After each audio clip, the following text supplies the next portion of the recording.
Om Vakratunda Mahakaya Suryakoti Samaprabha Nirvignam Kuru Me Deva Sarvakaryeshu Sarvada Om Shri Mahaganapataye Namaha Om Shri Gurubhyo Namaha Harihi Om Sadashiva Samarambham Shankaracharya Madhyamam Asmadacharya Paryantam Vande Guru Paramparam Asmadgurubhyo Namaha Shrutismritipurananam Alayam Karunalayam Namami Bhagavatpadam Shankaram Lokashankaram Shankaram Shankaracharyam Keshavam Badharayanam Sutra Bhashya Kritau Vande Bhagavantau Punah Punah Ishvaro Guru Ratmeti Murti Bheda Vibhagine Vyomavad Vyapta Dehaya Dakshinamurtaye Namaha Om Shri Medha Dakshinamurti Swamine Namaha Om Sahana Vavatu Sahana Bhunaktu Sahaviryam Karavavahai Tejasvinavadhitamastu ma Vidvishavahai Om Shanti Shanti Shanti Harihi Om Shri Gurubhyo Namaha Harihi Om Namaste once again everyone. Namaste Guruji, Pranam.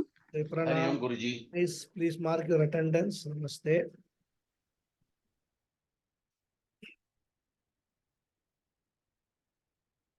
Tattvam padabhyam abhidhiyamano manayoho brahmatmano shodhitayor yadhitam shrutya tayos tattvamasiti samyag ekattvameva pratipadhyate muhuhu. So this Tattvamasi Mahavakyam, which proclaims the Aikya, the oneness of Atma and Brahman, which is the climax scene of Vedantic teaching, is the topic of our discussion. And in this, we have seen that both Atma and Brahman have two versions. Both have one version which is pure consciousness, which we labeled as Paramarthika Atma or P Atma, and Paramarthika Brahman or P Brahman. They refer to the higher self at the individual level and macro level respectively. Then we have also seen that both of them have another version at the lower level, at the costumed level, called Vyavaharika Atma or V Atma and Vyavaharika Brahman or V Brahman. The Paramarthika Atma and Paramarthika Brahman, being pure consciousness, are incapable of carrying out any transactions without the help of Vyavaharika Atma and Vyavaharika Brahman, respectively. So the Vyavaharika Atma is a combination of pure consciousness and Shariratrayam or Panchakoshas, both are same. Similarly, Vyavaharika Brahman is a combination of pure consciousness and Maya. Now, the question that we are dealing with is, this Tattvamasi Mahavakyam, does it proclaim the oneness between Paramarthika Atma and Paramarthika Brahman, or the oneness between Vyavaharika Atma, which is called Jivaha, and Vyavaharika Brahman, which is called Ishvaraha? These are the only two possibilities, because oneness between Paramarthikam and Vyavaharikam is not possible, because they belong to different planes of reality. Paramarthikam is absolute reality, Vyavaharikam is empirical reality. So there are two different planes of reality.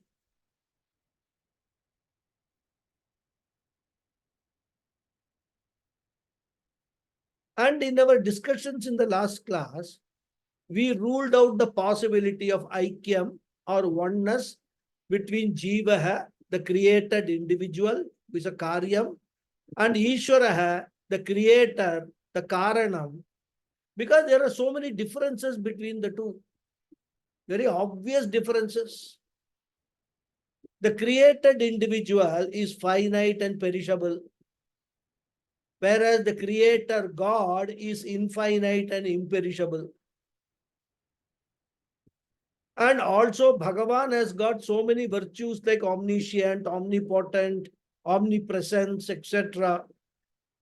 Whereas the Jiva, the created individual, has got all the opposite qualities like ignorance, limitedness, powerlessness, helplessness, bounded, restricted, etc. With these diametrically opposite qualities, there can be no question of equation between Jiva and Ishvara, the Vyavaharika versions of both Atma and Brahman.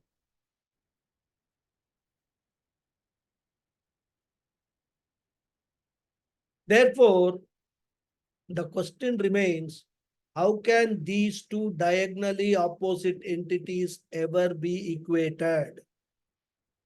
And for that, we have to recollect what we have discussed earlier about meanings of words.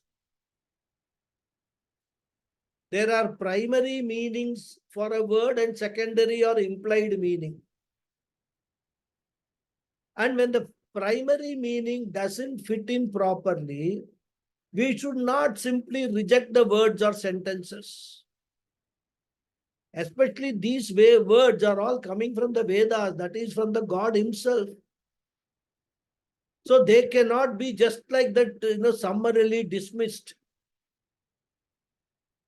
Because it is coming from Vedas, the basic assumption, fundamental assumption is they are very valid. Therefore, we have to look for the appropriate secondary meaning and try to understand the teaching. And we also saw that the primary meaning is called Vachyartha, implied meaning is called Lakshyartha. And so, how to employ these two meanings, that is what we are now studying. It's a very highly involved analysis. And most importantly, the student must remember what he has done before in the preliminaries. All topics that we have covered till now should be kept in the background while doing this analysis. In our preliminaries, we have elaborately seen the Panchakosha Viveka.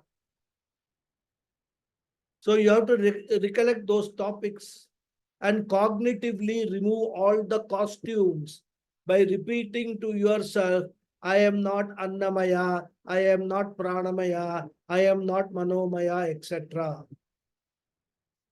These costumes had to be shed intellectually, not physically, intellectually, cognitively.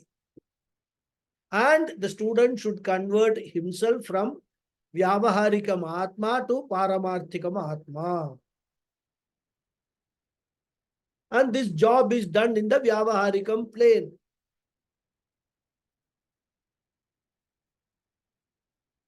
And next, the student has to think of the Paramarthikam Atma as transcendental Atma, pure consciousness that has got the 5 features.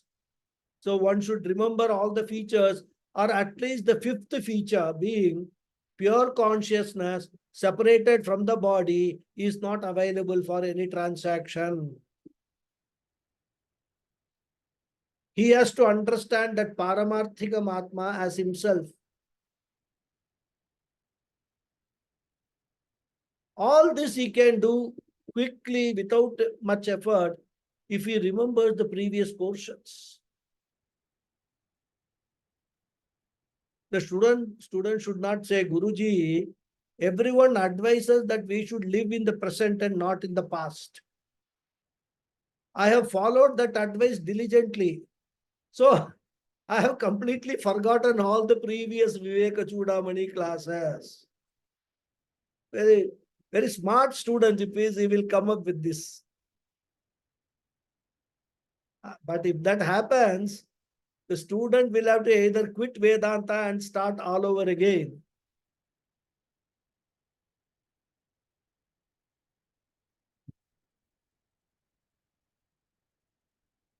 Or the Guru will have to go and break his head on a rock. When it is said that do not live in the past, it means that do not keep worrying about the past. Because past is gone and we cannot do anything about it.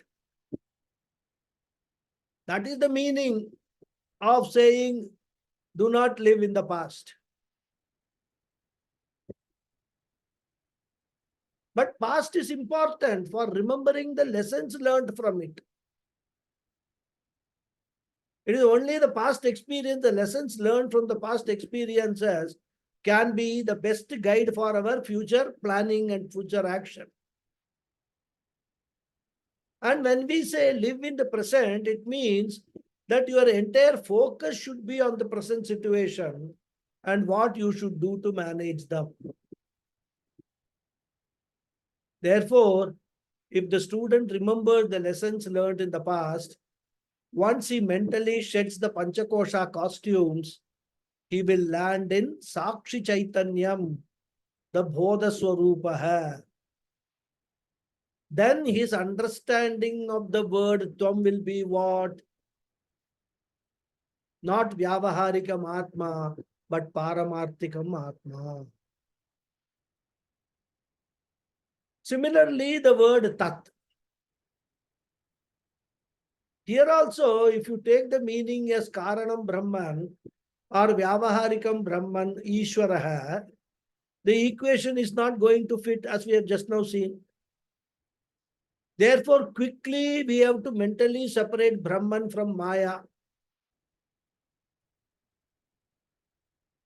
We have to refer back to verses number 31 to 33.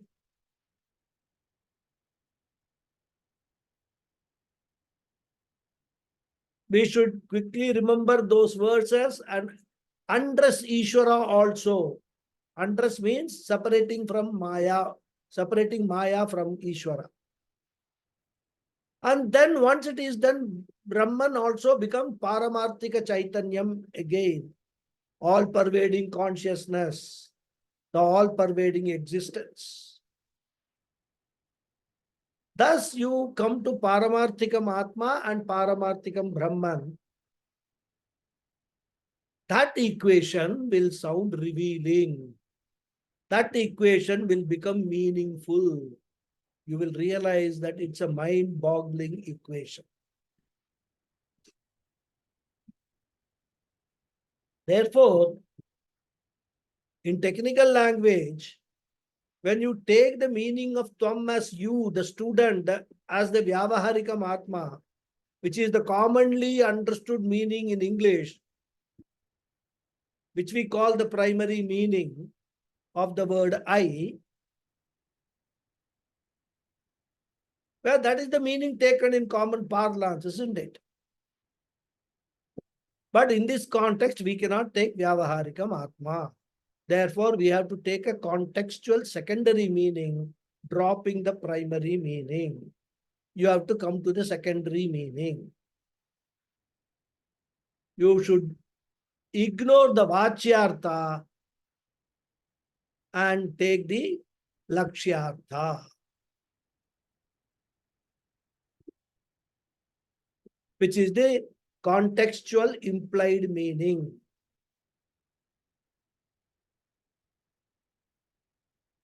Similarly, for Tat also, the word Tat also, Vachyartha should be ignored. Vyavaharikam Brahman should not be taken as the meaning. the meaning we should take is the Lakshyartha, which is Paramarthikam Brahman. Thus, while employing the Mahavakyam or trying to make sense of the Mahavakyam, Tattvamasi, Aham Brahmasmi, etc., we have to take the Lakshyartha of both the Tat and Tvam. And this method of understanding is called Lakshana Vrittihi. Application of the secondary meaning is called Lakshana Vrittihi. You have to carefully note, it is Lakshana, not Lakshanam. In Sanskrit, one has to be very, very careful, you know. Many words are similarly sounding but having totally different meanings. Lakshanam means definition. Like we have seen, Tatastha Lakshanam, Swarupa Lakshanam, etc. Here, Lakshana Vrittihi means employment or application of the secondary meaning. And when the student does that, he will land in the firm understanding of what Vachyarte Aikyam na bhavati. If you take the Vachyartha, the relationship will be of Swami and Dasaha. You will end up in Dasoham. I am a servant of God.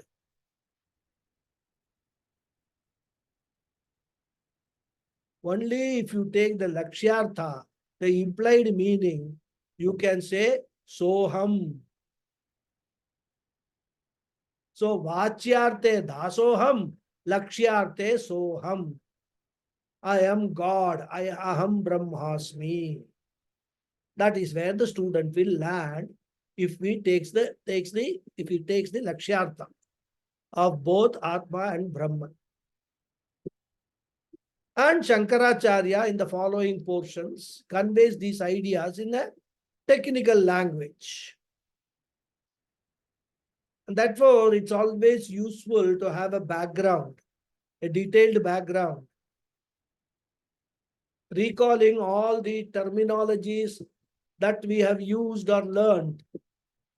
Vachyartha, Lakshyartha, dressed Atma, undressed Atma, dressed Brahman, undressed Brahman, etc. All these words are very useful. They should be at the fingertips. Then there will be no communication gap.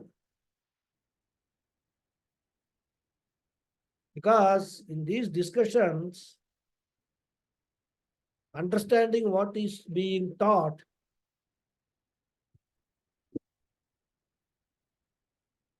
or other way, right, misunderstanding what is being taught is very high because of the communication gap.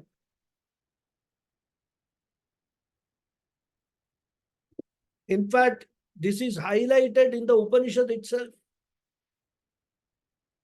We saw the Chandogya Upanishad 6th chapter where Uddalaka and Shvetaketu, you know, Uddalaka is teaching Shvetaketu. Now, Chandogya Upanishad 8th chapter, there is another story. The student is Indra, Devendra, and the teacher is Brahmaji. Brahmaji is teaching. Indra misunderstands the teaching and goes back the second time. Again, he misunderstands and again goes back the third time. Fourth time he goes. Finally, after the fourth time only, he understands. So within the Upanishad itself, there are such stories which highlight that even a person like Indra can misunderstand these teachings, Upanishad teachings. And another message these Upanishadic stories give is, do not stop with one-time listening. Not only you may not understand, which of course itself is a big problem, but the problem will be you may misunderstand.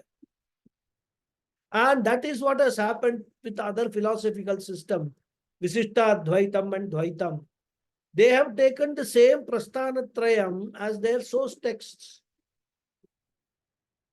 Yet they missed the Jiva Brahma Aikyam, which is all over the place. In fact, they are terribly disturbed when we talk of Aikyam. How can you equate Jiva with Ishvara? When this can happen to well-informed philosophers, what to talk of the ordinary people? Therefore, a lot of effort is required. Intellectual effort is required. And we always assume that the student who comes to Vedanta class is prepared for a lot of intellectual exercise, lot of thinking, lot of analyzing capacity. If the student says, I am not ready for that, then we say, okay, fine, no problem. Go to Ramayana Upanyasam, Bhagavata Upanyasam, Krishna Leela, etc. They may be of more interest to you. There, this intellectual application, thinking and all is not an issue because the intellect is never used. The stories of Ramayana, Mahabharata and all that, Bhagavatam, they do not demand any deep thinking. In fact, the primary condition also is you should not think. You should just listen, enjoy, cry, laugh, whatever it is, emotionally get attached to the stories and the characters and go away. To come back again after some time to hear the same stories and get similarly emotionally charged.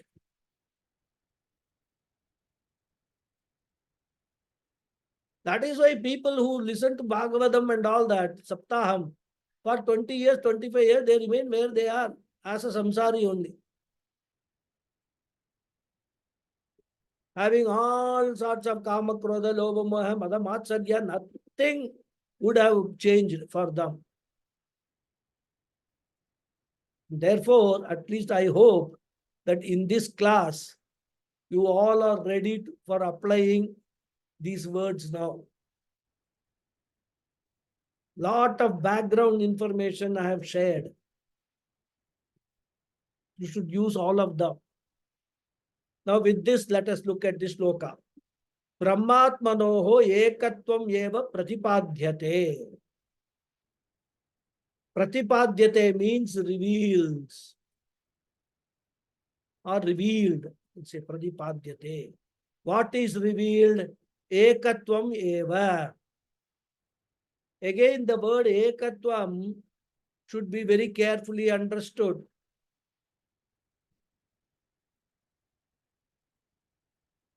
Ekatvam does not mean union.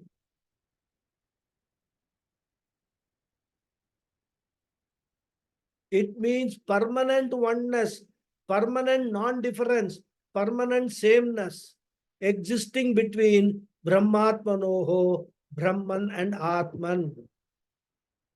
Because the moment you take the meaning as the Ekatvam as union, that means what you are implying? That earlier there were two entities, Jiva and Ishvara, and now they have become one. That will defeat the very Advaita philosophy. They were never two. Ekatvam, they were never two. They were always one. Permanently there was oneness. Permanently there was no difference. So ekatvam eva pratipadyate. Now the teacher knows that the student will have difficulty. And therefore, in Chandogya Upanishad, 6th chapter, Uddalaka repeats this 9 times by giving different examples. Honey, river, tree, seed, salt, Gandhara Purusha, Saptaparashu. So many examples are given. And at the end of each example is a mantra which repeats, which we have already seen.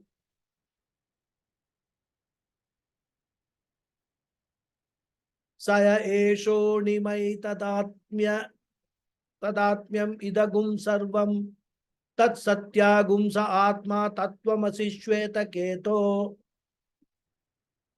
So this tattvamasi shveta keto, this whole mantra 9 times he repeats the center. The teacher repeats, Uddalaka repeats, and indicating that, oh student, this is the central message. The repetition conveys the tatparyam. Technical language, it is called abhyasa lingam. And here Shankaracharya very beautifully brings in a small word to convey this meaning. He says muhuhu. Muhuhu means again and again, repeatedly. 9 times it is said in Chandogyo. Ekatvam eva muhuhu pratipadhyate. What type of Brahman and Atman? He says, Tattvam padabhyam abhidhiyamanayoho. That Brahman, which is referred to by the word Tat in the Mahavakyam, that you are. Tattvam asi. The pronoun that refers to Brahman. Tat tvam padabhyam. Tvam means you. By the word you, the Atma is referred to. Therefore, oneness between Brahman and Atma is revealed respectively by the words that and you. Brahmatmanoho ekatvam eva pratipadyate muhuhu. How? Tattvamasi iti shrutya. Shrutya means shruti vakyena, by the words of shruti. What type of shruti vakyam? Tattvamasi.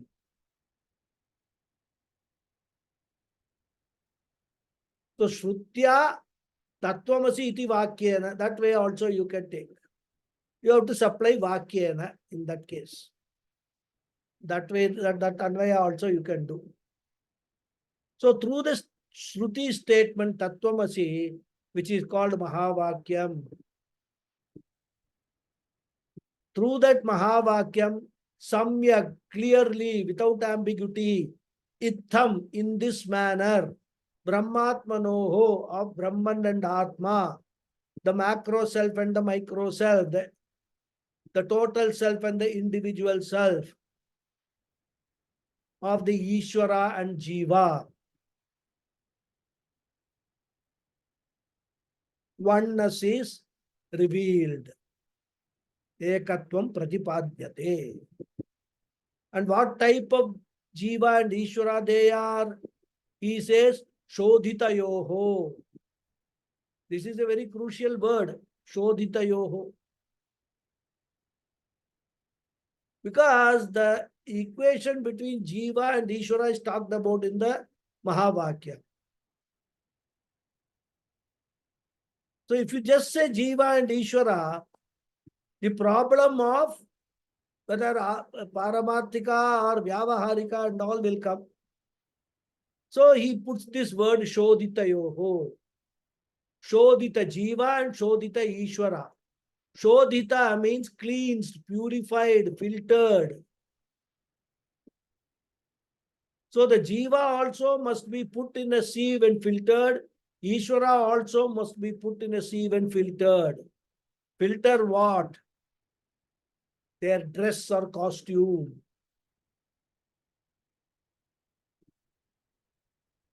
You cannot physically do that. That's why cognitively only you can do.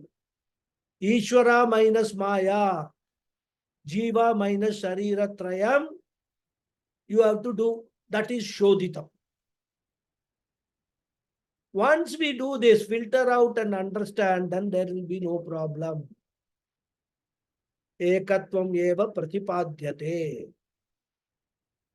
Therefore, literally translated by saying Tattvamasi, the teacher is telling the student, oh student, you are God.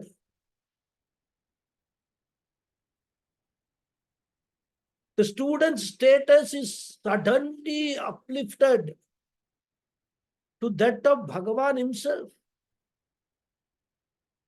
And student has always held Bhagavan in a very high pedestal. Because during Karma Yoga and Upasana Yoga, he has worshipped God as such a high principle. Every time he prayed, he has been telling, I don't know anything, Bhagavan. I am useless. I am helpless. I am a victim. I need your help. You are my only savior, etc. All the time he has been looking down upon himself. That is the bhavana he has practiced over decades through Karma Yoga and Upasana Yoga. Now, if suddenly the teacher says, you are God himself, of course, teacher also ventures to say this because the teacher knows that the student has got Shraddha, unflinching faith in the Guru and Shastra. Only then the teacher can make such a statement. You cannot go and tell somebody you meet in a marriage pandal or some function, oh, Tattvamasi. A fellow does not even know what is the difference between Veda and Vedanta.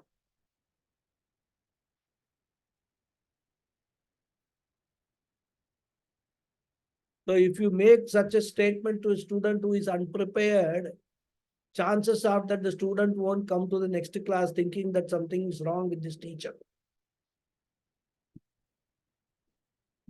So even though the student may be taken aback, he may be shocked to hear the statement of the teacher, yet he will think, see, Vedas, Upanishads can't be wrong. The teacher can't be wrong. Even though what he is saying doesn't appeal to me. My intellect refuses to accept that I am God. I may not be able to swallow the statement now. Maybe I have to understand it more clearly. I have to work more. I won't blame the teacher. I will take that responsibility upon myself and continue to have Shraddha. I won't reject the teacher. I won't reject the Upanishad. I won't reject the Mahavakyam. I will apply myself until I understand clearly. Therefore, understanding this Mahavakyam requires absolute faith in the Guru and Shastram and lot of perseverance on the part of the student. If the student has very carefully, diligently followed the entire process right from the beginning,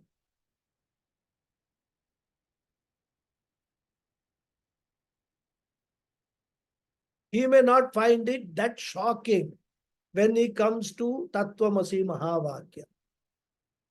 Even then, if he has got even an iota of doubt, is the teacher saying all these things to boost my ego, make me happy? If I am equated to God, I will feel very happy.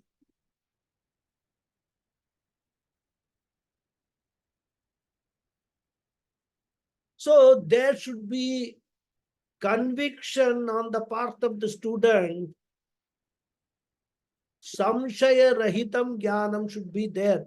At least till this extent to accept that what the Upanishad says is correct. That faith, that Shraddha should be there.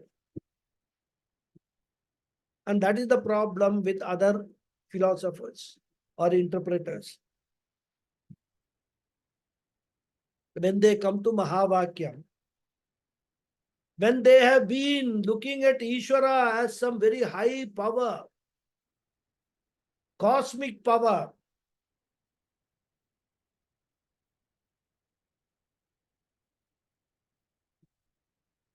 And have been praying, doing puja, seeking protection, seeking blessings. When they have been doing this for years and years together, why years? Even Janma after Janma, they have been doing that.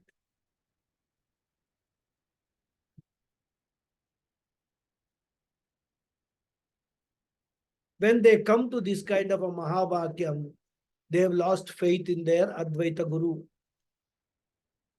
Mind you, all of them had an Advaita Guru. But they didn't have the patience to stay with the Guru.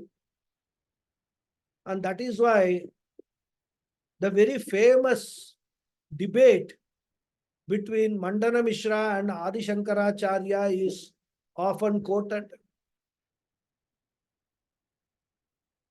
Mandana Mishra was a staunch Dvaiti. He said, it can never be possible.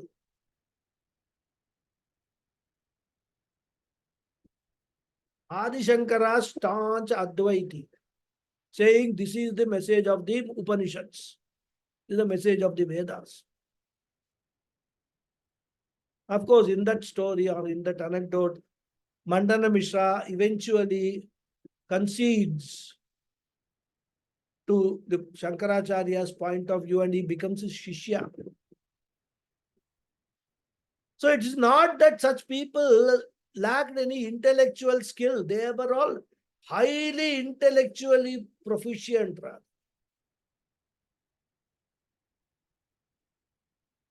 But what was missing was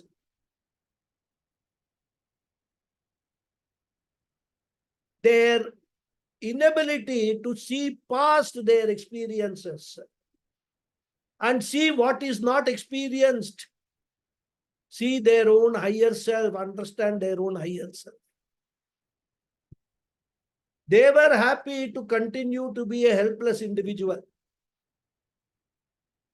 They were happy to say, okay, moksha, okay, very good. I will do all punya karmas, everything. After death, I will go to Vaikunta, Kailasha, etc. That is moksha. But in Vaikunta, Kailasha also, the misery and helplessness will not go away. Only thing is you will be near the God, near Ishvara, your concept of Ishvara. You will enjoy serving the God. You will continue to be small and insignificant.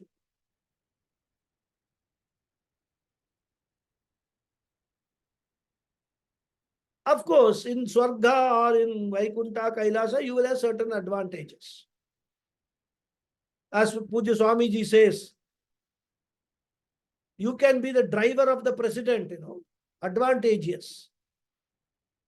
Because when you are driving the president's car, there's no traffic jam. Whole road is blocked. You can drive without any tension.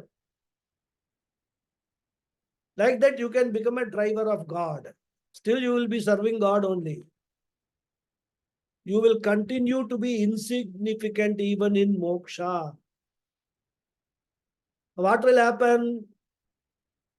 Kshine punye martelokam vishanti. These intellectual people, they read Bhagavad Gita also, they have read. But somehow they overlook this part.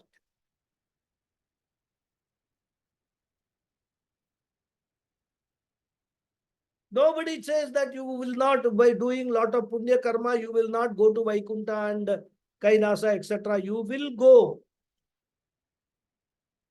But that is not a permanent state. Sometime or the other, you have to come back to this miserable earth, to miserable life of a samsari. But Vedanta doesn't say that. What Vedanta says, you think you are insignificant. I want to tell you that, my dear, You are the only significant one, not just one of the significant. You are the only significant one in this entire cosmos.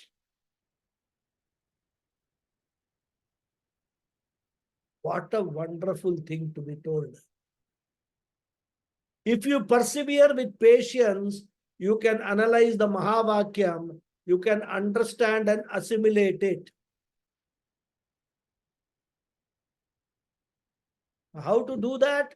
That is going to be the most beautiful intellectual discussion.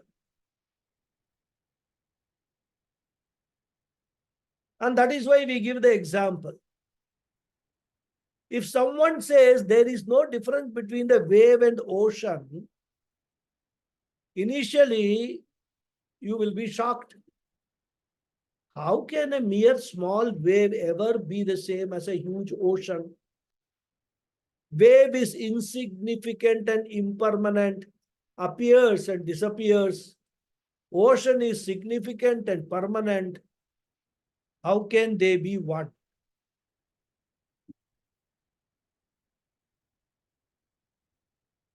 You can either reject the Guru and run away, saying the Guru is something gone wrong with the Guru, or you can wait and look for the significance of the statement. How do I understand? Ocean and wave are same. Oh, I know it. Wave is essentially water. Ocean is also essentially water. And there is only one water. One thing only is there. There is no second thing. All this wave is only a name for a form of water. Similarly, there is no thing called ocean. It is all water only. Again, only Nama and Rupa. A certain shape and the name which is given to that shape. So if you understand the Lakshyartha of wave, it is water. Lakshyartha of ocean is also water. You come to Advaita. There is only water, nothing else. Everything else are appearances just because different form, different shape. The forms and shapes have no reality. They can change. They can appear and disappear. Whereas water will always be there. That is Advaita. That is the example Acharyas give. So when he said Shodhitam, that also means removal of the Nama Rupa, which is called filtering. So here also, Shodhitayoho Brahmatmanoho Ekatvam eva pratipadhyate. Aikyam pratipadhyate. So this shloka is a headline shloka, what we call Sankshepa Vakya, Sutra Bhuta Vakya, Sutra Bhuta Shloka. Now, having stated this, Shankaracharya is now going to elaborate in the following verses. We will now read the verse number 75. Aikyam tayor lakshitayor navachyayoho nigadhyate yonya viruddha dharminoho kadhyota bhanvoriva raja brityayoho kupamburashayoho paramanu mervoho. The anvaya of this sloka is tayoho aikyam lakshitayoho nigadhyate khadyota bhanvoho iva rajabhrityayoho kupa amburashayoho paramanu mervoho anyonya viruddha dharminoho vachyoha naha. Or you can put it with another type of anvaya. You can bring vachyoha naha in the beginning. Tayoho aikyam lakshitayoho nigadhyate na vachyayoho. Then there you stop. Then Khadyota Bhanvoho Iva Rajabrityoho Kupa Amburashayoho Paramanu Mervoho Anyonya Viruddha Dharminoho. Like that, you can do the another type of Anvaya. As I said, Anvaya, you can do it any way. It depends upon your own, the way you want to present it. Basically, it is converting of the poetic text into prose text. That's it. So, Tayoho, there, Aikyam, oneness, Lakshitayoho, between the implied meanings, Nigadhyate, said.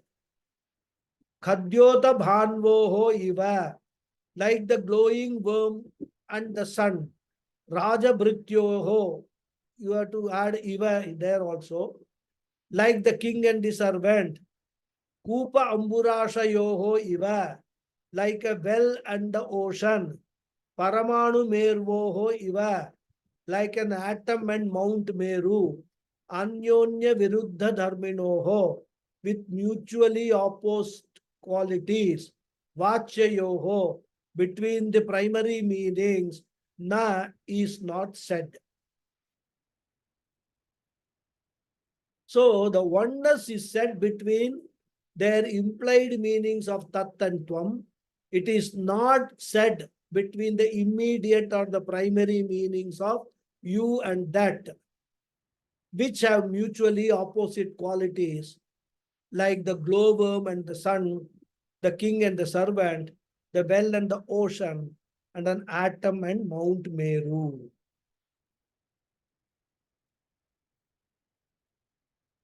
So the first point here the teacher makes is that Atma Brahma Aikyam is never possible if you take Vachyartha, the primary meaning.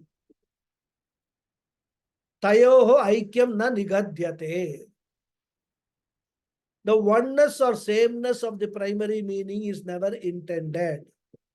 Vachyartha is not to be taken. The conventionally understood one, the Vachya, is about Vyavaharika Atma. I am a doer, right? I am an enjoyer. I have done this. I enter into transaction. I deal with the world. I transact with the world.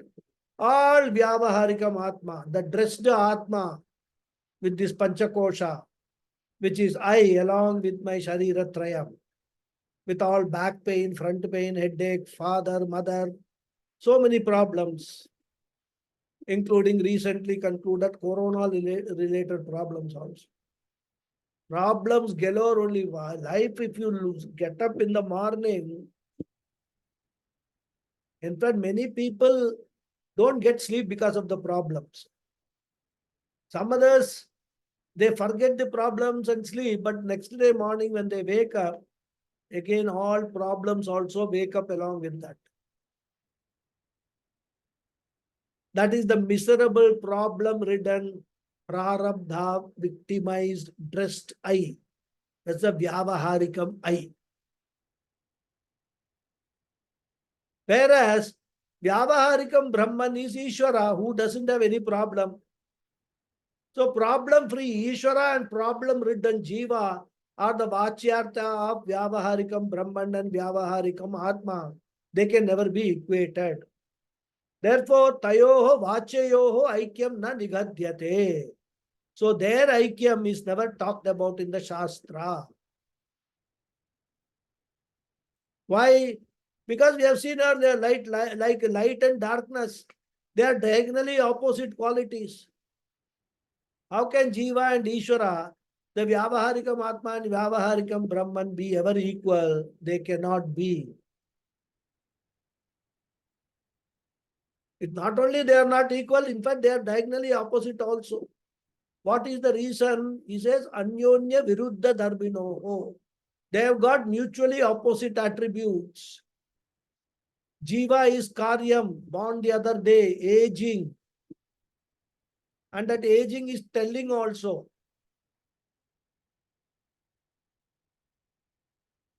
Ask your back, your knees, even breathing. Sitting down is a project. Getting up is a bigger project. So Jiva is born, undergoes 6 changes, aging, whereas Ishvara is Nitya. So one is Karyam, another is Karanam. This is called Viruddha Dharminoho. They are endowed with opposite attributes. Therefore, they cannot be equal when you take the primary meaning. And Adi Shankara gives 4 examples to show the opposite nature. What are the 4 examples? He says, first example, Khadyota Bhanvoho Iva. Khadyota means a glowworm that shines in the night. It will actually glow, twinkle like a star. I don't know, because in cities and all, in metros, we don't see these glowworms. Only when you go to a village, which is relatively dark, no street lights, nothing is there, we can see plenty of glowworms. I've seen that in my childhood when I used to go to my mother's village. Lot of beautiful. We won't know if the light is on, if some light is on, we won't even know there are so many glowworms which are there. We can't see them. They can be seen only by their glow. They're called Khadyota. So these glowworms shine in the sky. Sky means in the space, right? And Banuhu means Surya, which also shines in the sky. Can you therefore say a glowworm which is shining, Surya also which is shining are one and the same? How ridiculous it would be. One cannot illumine even an object which is a few inches away with the help of the light of the glowworm. Whereas the sun illumines the entire earth from millions of miles away. Therefore, the glowworm and the sun, they have got opposite qualities. Therefore, Jiva and Ishvara are diagonally opposite like a glowworm and the sun. One is omniscient, Sarvajnaha, another is Alpajnaha. They are diagonally opposite. This is example number 1. What is the second example? He says, Raja Bhritya Yoho Iva. Bhagavan is the ultimate Raja, the king of kings. Whereas the Jiva, the individual, is Bhritya, a servant, a slave, a dependent. In all other theological systems, not only they say, I am a servant of God, I am a slave. They enjoy claiming I am a slave. They want to be a slave. They want to continue to be a slave in moksha also. They even go to say, I am not just an ordinary slave. I am the slave of the slave of the slave. Bhrityasya, bhrityasya, bhrityasya, bhritya. And when I look upon myself as a slave and Bhagavan as the king, the emperor, the ultimate God, how can we equate both? Therefore, they cannot be equal. And that is the reason why they reject these Mahavakyams. They say this is something, okay, Upanishads, so many things are okay, but this Mahavakyams is something mistake in Upanishads. And the problem is they are all talking with primary meaning in mind. They do not have the patience to come to the secondary meaning. So as king and servant, they are diagonally opposite. One is a ruler, another is ruled. Similarly, Ishvara is a ruler, I am the ruled. Therefore, Jiva, Ishvara, Aikyam is ridiculous. Third example. Kupa Amburashayoho. Kupa means a well. It has got some water, a storehouse of water, you can say. Its condition is miserable. If rains come, it gets filled up. If there is no rain, it dries up. Whereas Amburashi means the ocean which is ever full. Purnaha. So one is Apurnaha, another is Purnaha. How can a well and ocean ever be equal? Similarly, Apurna Jivaha and Purna Ishwaraha can never be equal.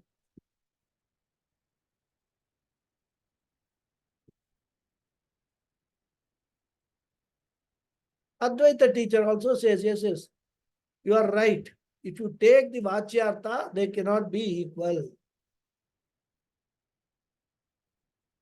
Na digadhyate. The equality is not possible. Then the fourth example, Paramanu Mervoho. Paramanu means an atom. Smallest substance is called Paramanu. In fact, this Paramanu term, this word is also used as one of the elements used in Tarka Shastra. They talk about 24 elements or something like that. There, Paramanu is one of the elements. That meaning we don't take here. We don't accept the Tarkika Paramanu. Here, Paramanu means the smallest substance, an atom. And Meruhu means Meru, Mount Meru. Mount Meru is talked about in the scriptures as a huge mountain.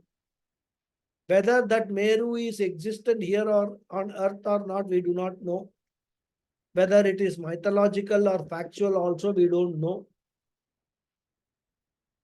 Only when we do the Sankalpa, Mamo Partha, Samasta and all that for puja, Meroho, Dakshine Parshve, Meroho, Uttare Parshve and all we say to identify the location from where we are doing the puja. So Meroho is something because when we are doing this Sankalpam in south of India, we will say Meroho, Dakshine Parshve, mean the south of Mero.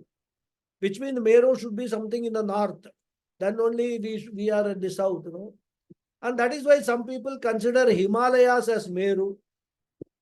But let's not get into what is Meru. Meru means a huge mountain. That must is enough. Anu is means smallest in size. So comparison between smallest in size and a huge mountain. How can they ever be equated? Therefore, the teacher himself acknowledges that Vyavaharikam Atma and Vyavaharikam Brahman can never be equal, like the four examples that were given. And they are also not equated by Upanishad or Advaita Vedanta. Then the question is, equation is between what? Aikyam tayoho lakshitayoho na vachyayoho. Lakshitayoho na vachyayoho. We have to go for the secondary meaning, not the primary meaning. And therefore, you have to go for their secondary meaning based on the portions we have studied earlier. Avantara Vakyas, the preparatory statements that we studied, will help us in arriving at the Pada Arthaha, the secondary meaning of Tvam Pada and secondary meaning of Tat Pada. And therefore, only it is said, Avantara Vakyena Padartha Jnanam, Mahavakyena Vachyartha Jnanam. See, in our Shastra, everything is presented in a very nice way. Otherwise, people will ask, why we have to study the Avantara Vakyam? Teach us only Mahavakyam. Avantara Vakyam is required to arrive at the secondary meaning of Atma and the secondary meaning of Brahman.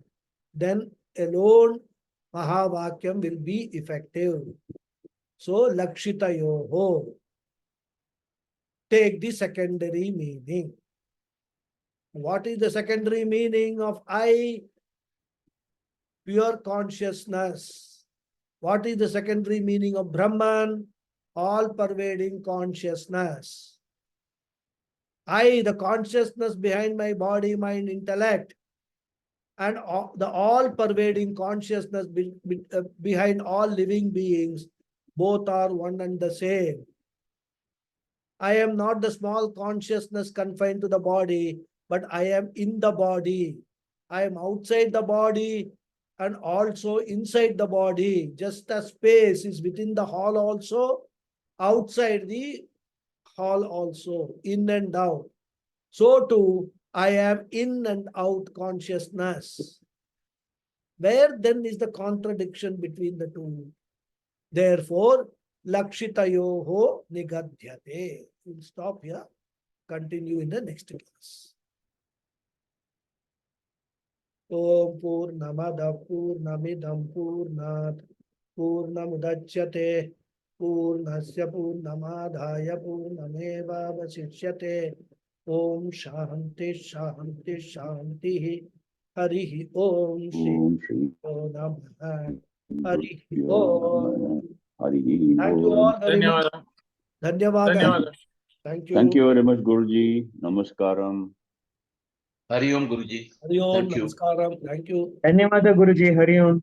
Hari Om. Hari Om Guruji. Thank you, Guruji. Thank you. Thank you very much. Thank you, Guruji. Thank you. Thank you very much, Guruji. Thank Pranam. you. Pranam. Thank you. Looks like no questions are there. Shall we close the session then? No hands have gone up. Okay, fine. So we'll meet next week. Hari Om. Thank you all.